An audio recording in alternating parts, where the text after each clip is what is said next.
Well, thanks for coming. I'm Garrett, talking about shrinking the perimeter as something that I'm sure you guys all have heard about. Some of you, I'm sure, have a sad experience doing so, but it's something, as from, either if you're from the offensive side, in pen testing or anything else, understanding, hey, this is, how we've been learning to operate. This is how organizations have put up their defenses. As they start shifting, into a more perimeterless based security, and then obviously on the defensive side, if you're setting these up, please God don't keep doing what people have always been doing.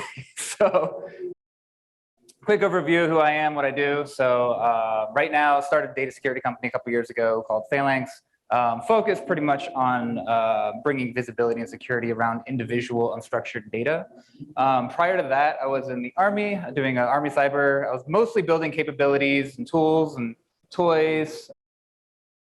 In some communities and circles, I guess it could be frowned upon, but those weren't my circles, so not my monkeys, not my circus, as to say. So that was a lot of fun.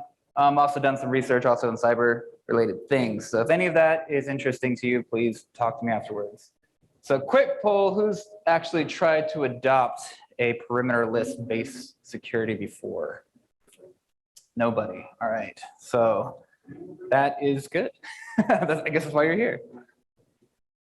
All right. So quick overview of kind of what we've seen before, where we've been, when the perimeter fails you. So what's really interesting looking, and this comes from IBM's recent cost of a data breach report for 2022. And what is interesting here is, so here's all the, and this is actually just another category here, but what you're looking at is IT failure, human error, supply chain attack. That is a big chunk of this circle here. And that has nothing to do with perimeter security, right? Like IT failure, human error, that's all internal stuff. Supply chain attack, that's your vendors.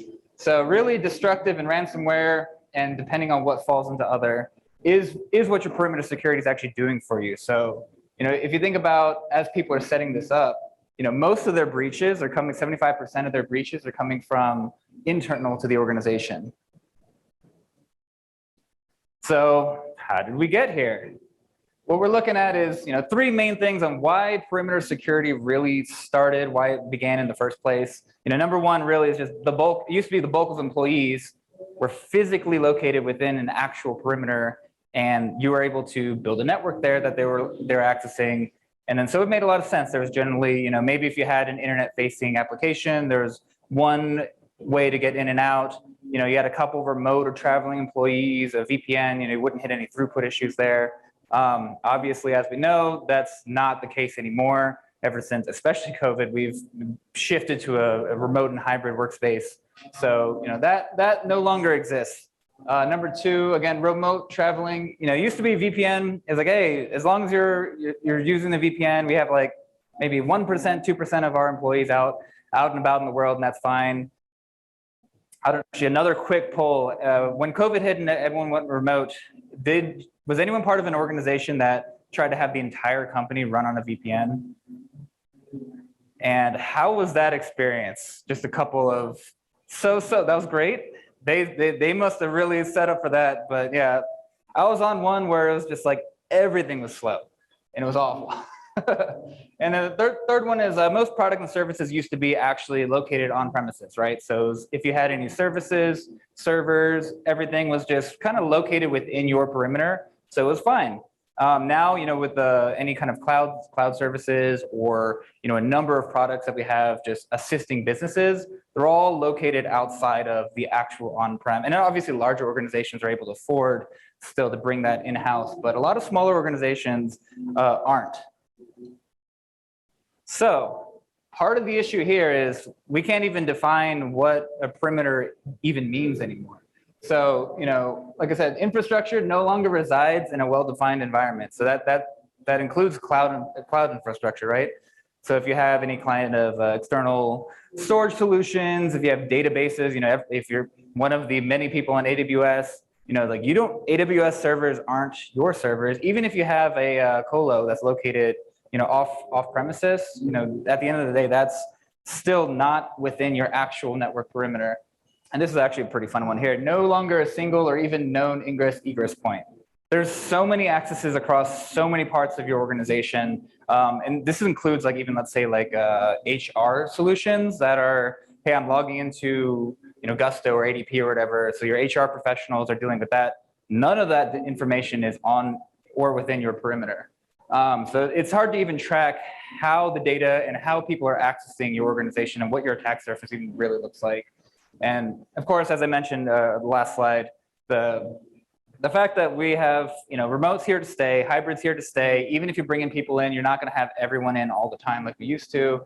And there's just a sprawl of products and services that enhance businesses, enhance organizations. So your decision makers are going to want them, but you have no control over their security, over a lot of their accesses, and then it's causing a lot of issues within an organization.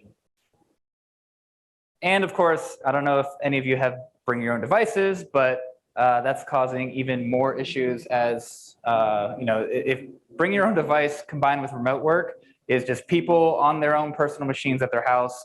How do you, but accessing corporate information, either accessing your network via VPN or just having information on their devices, how do you actually control that? How do you have visibility over that? How do you know that they're just not being fast and loose with it? And again, how do you control the fact that you can't control their security at their house? So again, how do you have that visibility? How do you have that control? So another big piece, and for all my offensive cyber people out there, you'll definitely know and understand this, this piece, which makes your job easier for a perimeter-based security organization. And if they adopt perimeter lists, will make your job harder, and that's lateral movement. So a big thing about perimeter security, if you're really just focused on protecting the walls, once people get in, then it's a free-for-all, right? Like you can just go all over the place. That includes hopping across devices. That includes hopping across accounts even. Because at the end of the day, when people like really spend money to make sure they have a firewall and all that, but they don't spend any time protecting the interior, then you're able to just do whatever you want because you're trusted just like an employee would be. So the first thing here is, if you don't even know what activity is happening on the inside of a perimeter, then there's no way to track if someone gets in, what they're doing, what's happening, if there's malicious activity, because you're not even looking at it. Second is, a lot of these traditional perimeter-based security controls have nothing to do with internal activity, right? So it's like, again, it's that gate, it's that wall, but once you get in, and again, from an offensive perspective, you're gonna get in, even if it's a phishing attack. So once you get in, if there's no controls if there's not multiple gates, multiple locks, and multiple doors, like, it's gonna be no good having just one protective measure. I mean, again, if you think about your house, if you have multiple layers to something protective, you're not just gonna have one lock on the door. You're gonna have a lock on the door, a lock on a chest or whatever. So and I found that when you're trying to sell it up to your bosses or decision makers, showing a physical analogy actually does help, because they're like, oh yeah, that makes sense that our office doors aren't locked and my office isn't just unlocked. Last one is internal only activity never crosses the perimeter. So that makes sense from a logical standpoint, but if you think about it from a data exfil standpoint, it's like a lot of the, if an attacker gets in and they start setting up admin accounts across the organization and really start to embed themselves within the organization, none of that activity is ever going to cross a perimeter. So there's a lot of havoc, especially if it's more destructive, that can happen within your organization that your tools won't catch if you're only focused on the outside. So this is also another piece about perimeter security, a failure in perimeter security, that there's nothing that your tools are going to do about it, and that's insider threat. But there's two, a lot of times when you say insider threat, people are like, oh, I got a spy, or they'll leak my documents, which is true. The issue there, malicious employees, they're already authorized to do their job because that's their job. They handle that data. Oftentimes, organizations aren't so good at roles and permissions. So that person probably has way more access than they actually need. So that is a problem. But the bigger problem here is actually accidental spillage. So the reality is, you may trust, maybe you have a team of 10, you trust your team of 10, maybe you have a small company, or maybe you just, have a large company and you're like, I trust absolutely everyone in this organization in terms of their character. That's great, but do you trust their security habits? Every single person? So at the end of the day, accidental spillage actually is the #1 cause of data breaches. And again, that's not people being malicious, that's just human error, that's misconfigurations, that's too lazy to do the right thing security-wise, because it's just one time, multiple times. So it's like, or, hey, it's just quicker to get the job done, or it's a weekend, it's a Friday, I just got to shoot this thing over. I'm not going to deal with, security controls, or I got to do it at my house. So, there's a lot of different things that can happen there. So this is also another issue here as it relates to partnerships. Again, I've spoken a little bit with integrations and multiple cloud options, and the reality is, organizations now are connected way more to other organizations and their internal networks and infrastructure more than ever before. And that comes from just as simple as buying, again, an HR solution, or if you have any kind of integrations into your products or services, again, any of that plays in that, but also just vendor and partner access, right? So it's like you have consultants that are coming in, your accountant, you're sending your data to them, or even the pen testers coming in, you have a lot of external access, but if you're not controlling that, if you have no way to control their security, again, the best you can do is send out like 1,000 question vendor security questionnaire, and that doesn't really do much for anybody. So these are 2 areas, again, that we're actively giving accesses into the organization past the perimeter security. And if there's no internal tracking, then that's an easy way to exfil data. And just for one, I always just kind of crap on DLP, so I'm going to do that forever. So why DLP sucks? So DLP, as we all come to know, is one of the biggest data security solutions out there that costs too much money and takes too much time to configure. I literally spoke to a CISO who was like, yeah, we spent like $1 million on this, but we have 9 months ago, still haven't implemented it. Just it's going to take too much time. We'll get to it eventually, which blew my mind. But at the end of the day, it's all, it's policy based. This is a great, last line of defense, right? As stuff is leaving your organization, DLP can scan it. That's fine. But a lot of people are using it as the first line of defense. And if the first line of defense is as your data is getting exfilled, you're in for a bad time. And at the end of the day, this is so prone to human error because, if you don't have the right policies, if you're not looking at the right data, if the data is encrypted. So, one of the greatest exfil ways is just encrypt the data before you exfil it. There's no way any of the scanners can see it, right? So DLP, if you have a good defense in depth, a mature cyber organization, sure, toss on some DLP, but this should be one of the last things you add to your organization for data security. So what do we do about it today? The big question, right? Oh, zero trust. All right, thanks for attending my TED Talk. No kidding. But actually, what to do about it? So I mean, technically yes, but there's such a buzzword, right? Everyone's like, oh, zero trust. But what does that actually mean? How do you actually implement it? What does that mean from a boots on ground perspective? For one is defense in depth, right? So don't just rely on one layer. A lot of people are like, I got the network security down, or we bought an antivirus. Good. Now more things, do more things, have more controls, have more visibility. And again, extend your visibility. If you're not tracking it, there's no way you're going to catch it, right? So in that, again, we spend a lot of time looking at network, but we got to look at data, we got to look at users, we got to look at other assets, and figure out how to figure out who, what, where, when, how, especially with the remote environment, especially with all the product and vendor sprawl we have.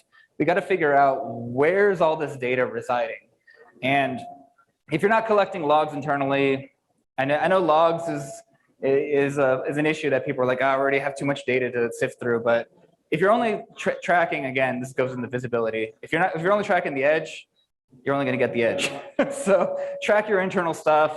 Make sure people are going to not do the right thing because it's hard to do. So just just capture logs for the internal. And last slide here is how do we actually try to shrink the perimeter, right? So as I mentioned, first step here, assets. So a lot of people, networks, right? They're like networks, but we got devices, applications, data, users. Make sure you have security for each and every individual asset. And that way, that's how you build your defense in depth. Make sure you're not tripled or quadrupled up on network, right? Like you can only do so much network, but if you don't have one for each of these, that's where you need to spend your money. That's where you need to spend your time. Try to identify, tie them all to identity. So this is where the zero trust thing comes into play, right? Tie identity to each one of your assets. And that way, as every person who accesses those assets, who they're the right person doing it, right? So like just because I'm on my laptop, is it really me on my laptop just because I was able to get in past the login? So what about all that data? Does that mean I should be able to freely access every piece of data on that laptop just because I got in? No, honestly, no. So yeah, you secured the device, but you're not securing the data. So that's the next level down, right? Let's get access controls on the data itself within each individual device. And that's where this one comes into play too. Get as granular as you can on it. Try to go as individualized to every single piece of asset as possible. So, it's like not just, hey, I can get on my hard drive because I'm on my device. Hey, I can get into these folders. I can get it down to, I know who's accessing every file on every device across my organization. And freebie, it's basic. You've heard it a lot of times, but please just enable MFA. Like, please, it's often free. It's not that difficult. It's literally the step one. And if you need me to talk to any of your decision makers of how to do a free thing, I'll call them up. That's like step one. So please. But yeah, that's everything quick and dirty on, how do we shrink the perimeter? What are we focused on? Again, it comes down to three big things. The visibility, control on individual granular assets. So that if you could take away anything, otherwise, really appreciate you coming to the talk.